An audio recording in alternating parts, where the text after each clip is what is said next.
Hi, it's time for another verb of the day. Today's verb is do, and this is going to be the first video in a series of 2 that explore the verb do. So let's start by taking a look at some general definitions for this verb. I want to note that the verb do is used in numerous ways. I think in some dictionaries you might see up to 50 different definitions or usages for this particular verb. Now, we're not going to try and cover all of these here. Instead, I'm going to focus on some general or broad definitions that I think you are more likely to either hear from other speakers or see when you're reading. So the first way you can use the verb do is to mean to perform an action, to perform a task, or perform some type of work. And you're going to hear the verb do used with a number of different actions or tasks. It's often used in a general question as you're meeting someone, if you're inquiring, asking about their line of work. So what type of job do they have? You might hear them hear something like, what do you do? Or what do you do for a living? What do you do to make money? Well, that's specifically asking about work. A second way you might hear the verb do used is to mean to achieve or complete. So in some ways, this second definition can connect a bit to our first. So in the first, to perform an action, so I might say, I'm doing my homework, right? I'm performing that action. But later in the day, I might say, I have done my homework. I have completed it. A third way you could hear the verb do used is to mean to act or behave in a specific way. We'll look at some other examples of that a little later. And a fourth way you might hear the verb do used is to mean to be suitable or acceptable.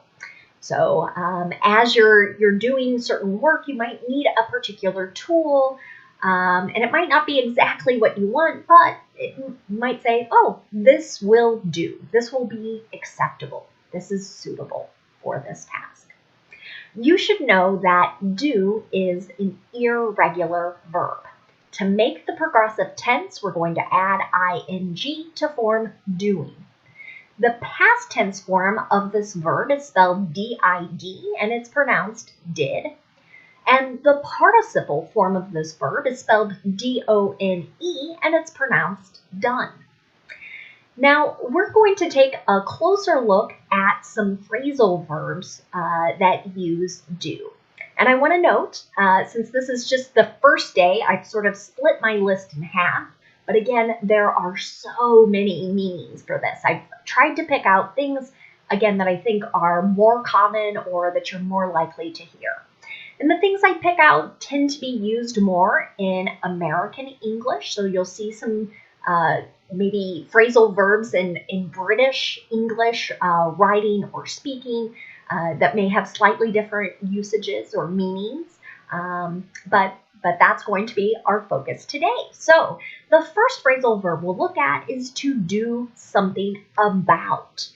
And what this means is someone is taking some type of action, and they're taking this action in order to fix some sort of issue, problem, or situation.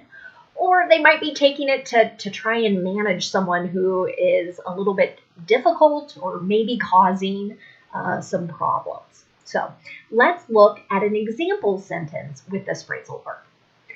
Are we going to do something about this leak? Right? So a leak is water coming into a place where it's not supposed to. Unfortunately, I've seen many pictures and videos of big leaks in the houses in Texas where pipes burst as a result of the extreme cold weather that they experienced last week. So what this type of question is asking, what are we going to do to fix the leak, to make the water stop? A second phrasal verb you might hear is to do away with. And this can mean that something is being stopped or removed or eliminated. Let's look at an example sentence. The court did away with in-person hearings last summer during the pandemic. So they stopped meeting in person. And this is true. Many courts went to having hearings via Zoom or video conference. There is a second way you might hear do away with. And I think this might be more likely in TV shows, movies, maybe even some literature, books, especially kind of where there are good guys and bad guys. But do away with can be used to mean to kill. So an example of this could be, the superhero did away with the villain. Right? So in this case, the superhero killed the villain. Another phrasal verb you might hear is to do by. Generally, this means that a person is behaving in some particular manner, and it's done with respect to either a person or a thing. Let's look at an example of this. The children have done well by their parents. So this sentence might say, kind of, they've grown up to be really responsible, maybe very respectful, kind. This would have a really positive meaning to it. Another phrasal verb you might hear is do for. This means to serve a specific or specified purpose. Here's an example of that. A light jacket will do for today. So what this is suggesting is it's not very cold out, but a light jacket might serve the purpose of keeping you warm. The last phrasal verb we're going to look at is do in. This can have a couple different meanings. One is to exhaust or tire someone out. So an example of that would be, our hike really did me in. I need a nap. So perhaps in this example sentence, someone hiked for many hours. Now they're tired or they're exhausted. A second meaning for do in is to ruin something. So an example of that could be, the increase in stock price did many investors in. It ruined them. And I've sort of borrowed this sentence from a recent news story, something that was talked about for many weeks, where the stock price of a particular company climbed and it bankrupted at least one company as a result. Now we're going to do a little more practice with our verb do, and today we'll practice in the simple past and the simple present. And I've picked those two tenses because in the negative and with our yes or no questions, we're using a form of do to make those. And sometimes that can sound a little funny to people. So I want this to be really reassuring that you are doing things correctly. So let's start with the simple past tense. In an affirmative simple past tense sentence, we're going to use the irregular form of our verb did. This is true no matter what our subject is. Singular, plural, doesn't matter. Let's look at an example. The movie did $50 million at the box office last year. Now, this is one of those maybe less common usages of our verb, but it's what it's suggesting here with the verb did is that it produced, it made, or it had sales. So you might hear this in business articles or anyone really talking about business and making money. Now, if I want to make a negative simple past tense sentence, I'm going to use did, so my past tense there, then not, or you might hear the contraction didn't, and then we're going to use our base verb. And I've had students tell me before that this seems kind of funny. So we're using a past form, did, not, and then we sort of repeat the verb. But this is correct. So here's an example sentence. The suspect told police, "I didn't do it." So we don't know what has been alleged or suggested. Perhaps it's stealing something, right? And the person saying, "I didn't steal, I didn't do it, I didn't commit the crime." Now, if I want to make a yes or no question in the simple past tense, I'm going to start with did, then I'll have my subject, and then the base verb. And again, we're using a past tense form, did, our subject, and then do. And for some people, that seems funny, but again, you're doing it correctly. Here's an example sentence. Did they do their homework immediately after school?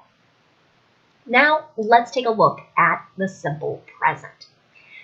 In the simple present, if our subject is I, you, we, or they, then we're just going to use the base verb. If our subject is he, she, or it, we need to add an es to the end of the verb to form does. So let's look at our affirmative example. Exercising each day for 30 minutes does your body good. So here, exercising, to many people, this might look like a verb, but it's a gerund. And what we're suggesting is an activity here. So the activity of exercise is good for your body, right? And our gerund is always singular, so that's why we're using DOES, the third person singular. Now, if I want to make a negative simple present sentence, I'm going to use do not, and then our base verb do, or does not, and then the base verb again. So again, same subjects will apply. So I, you, we, they, don't do, he, she, it, doesn't do. And our example sentence here is they don't do drugs. That might be another way that you hear this verb used. If I want to ask a yes or no question in the simple present, so I'm asking about someone's habit, a routine, maybe I'm asking a question about a fact, I will start with either do or does, then I'll have my subject, and then the base verb. And again, sometimes this can feel a bit weird or odd because we're repeating the same word when our subjects are I, you, we, and they. So here's an example yes or no question. Do you do the dishes every night? So this is clearly a habit or a routine type of question. You could answer that, yes, I do, or no, I don't. Now, let's take a look at some words that are related to our verb do. And the first word we're going to look at today is doer. This is a noun, and it's referring to a person who does something. So many times it's used to sort of illustrate that this is a person who takes action, who completes things, versus somebody who maybe just talks about doing things but doesn't actually start or do the work. So here's an example of how you might hear this word used in a sentence. She's a doer, not a complainer. The next word we're going to look at is the adjective doable. This means that something is within one's powers, that something or some activity is able to be completed. So an example of how you could hear this adjective used, this project will be difficult, but it is doable. So we will be able to complete it. It just takes some hard work. The last word we're going to look at today is the adjective done. This can have a few different meanings. One way you'll hear it used is in relation to food, and that means cooked thoroughly or cooked to completion. So an example of this might be the question, is the meat done? A second way we can use the adjective done is to mean that something is no longer happening or existing. Here's an example of this usage in a sentence.